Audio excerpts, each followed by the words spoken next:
Mark Carney's platform was written for Justin Trudeau. They simply went into the document, they did a search and replace, they highlighted the name Trudeau, they replaced it with Carney, and what do you know? You have a platform for a fourth Liberal term. Tomorrow we'll have a platform for all eyes to see, which will bring change to Canada.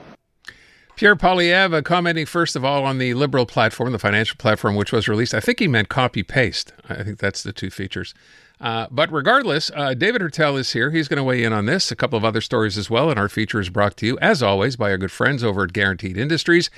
Give them a call, 514-342-3400. They're the folks who keep you nice and cool all summer, nice and warm all winter.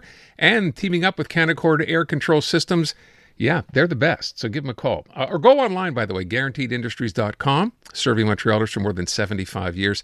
So, David, referencing that Pierre Poilievre clip, okay. You know, it's one thing to call it the Liberals, I guess, but people are asking the question today, and I'd like to know how you feel, about why it's taken the Conservatives this long, especially the Conservatives, given that they've, been planning for this election for the longest time and will be the last party to release a financial platform. It is a very good question, and it's puzzling. But at the same time, the Liberals and the NDP released their platforms right in the middle of a holiday weekend during advanced polling. I'm questioning the importance of spending plans. Yeah. In today's universe. I remember there was a time where, and remember back, and I'll go way even further back, Jean Chrétien and the big red book, and you would have 100-page platform of policies on everything under the sun. And you had spending plans and analysis and this, that, and the other thing. First of all, I'm questioning the importance for voters of the spending plan. I don't see anywhere in the polling, in the data, in what we're seeing from voter data, that this is something that is top of mind for Canadians and Quebecers, and also it is puzzling that the Conservatives are waiting so late to roll it out, and especially the way, your clip, again with the Trudeau-Carney, again with change. What can I say? There is nothing in this campaign that shows that these messages that have been Poilievre since the very beginning are resonating with voters. It's just not happening. So, I understand that he's decided to die on this hill. But at the same time, it just seems now, especially after the advanced polling is done, and now everybody's focus is going to be on the actual vote, getting the vote out that wasn't put in the box this weekend, getting it done on Monday. And also, Aaron, I got to say, the media windows are going to be so small this week because obviously with the Pope's passing, we obviously today is a media eclipse, but also, Aaron, we're probably going to have a funeral before Election Day or on Election Day, because usually the Pope's funeral is 4 to 6 days after the death. So that's going to be another media eclipse. And on top of that, and we learned this during the French debate, we have 5 Canadian hockey teams that are playing in the playoffs this week across the country. Manitoba, Edmonton, Alberta, Edmonton, of course, in Alberta, 2 in Ontario, and here in Montreal, so starting tonight. So it's going to be very hard for Poilievre to score any points. And again, I don't see how he's connecting with Canadians with this type of rhetoric. To the point, David, about deficits and this idea. Look, they're spending $130 billion. Forget the Trudeau comparison, but this idea.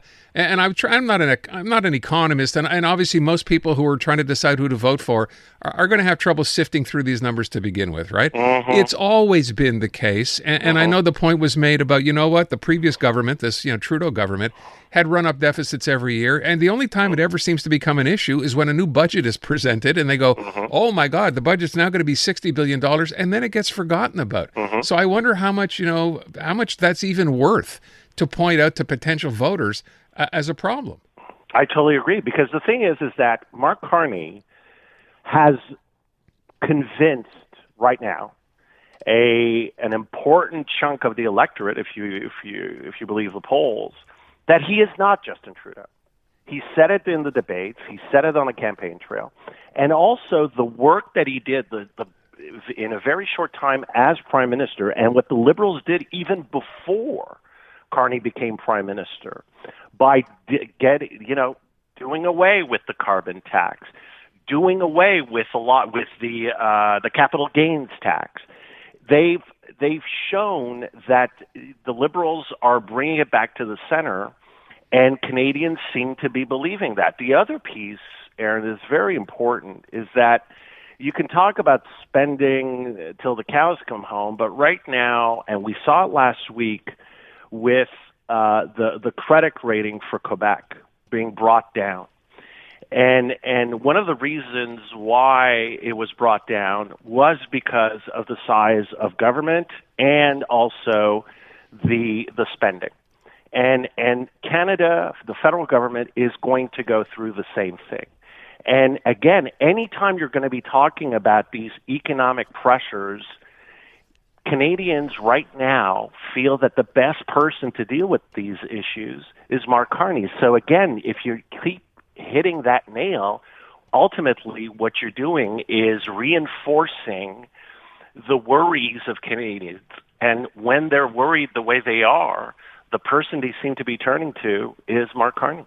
One other thing, and then I'll move on from this. This idea, and I think Poilievre brought this up yesterday, of one of the cuts being to, what do we call them? Consultants, right? We know that number, right. The McKinsey story from months ago, right? Sure. Billions and billions of dollars. Seems to me that's a pretty easy thing for the Liberals to hop on and say as well, for Mark Carney to say, yeah, we're going to look at that as well. So.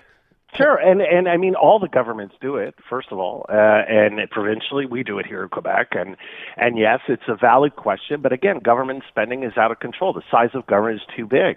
But just like the U.S. economy and Donald Trump was brought down the past few weeks by the bond market and the market in general, that's the same thing. Right now, what's happening is that the way governments, spending like crazy during the pandemic years, it has to be reeled in, and the next few years are going to be very difficult for a broad range of reasons. Yeah. So there's again, we saw it during the debates. Poilievre tried to hit on these themes during the debates, and we now know with the polling through the weekend, he didn't move the needle at all.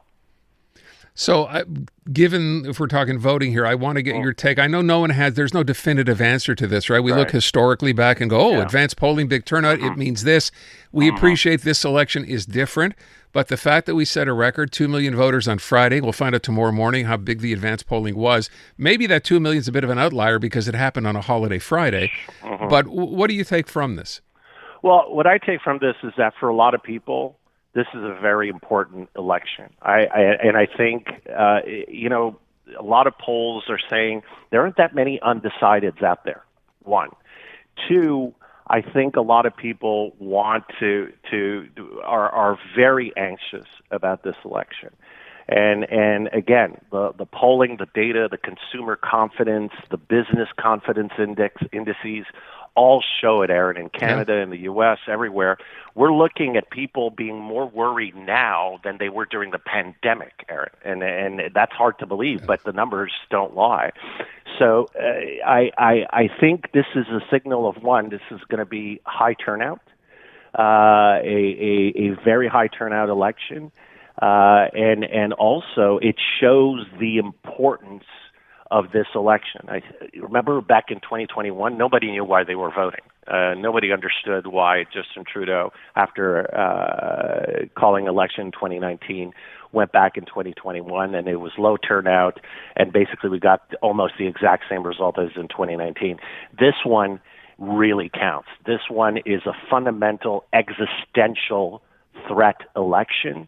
And I think that's why we had such a high turnout. I went out to vote on Friday as well, and I saw that for a lot of people this is a big one. This is an important one, and it shows by these numbers. So if the overall turnout, and we get to Election Day next Monday, is bigger than average, who does that bode better for?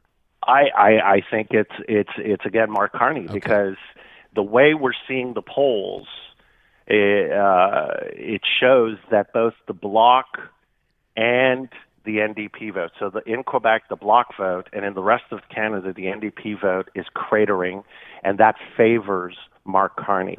And the reason why it's cratering, these people that are leaving the NDP to vote Liberal in the rest of Canada, in Ontario, for example, and the Bloc voters who, and these are sovereignists, Aaron. You know, right now, the percentages, the Bloc vote is inferior to support for sovereignty.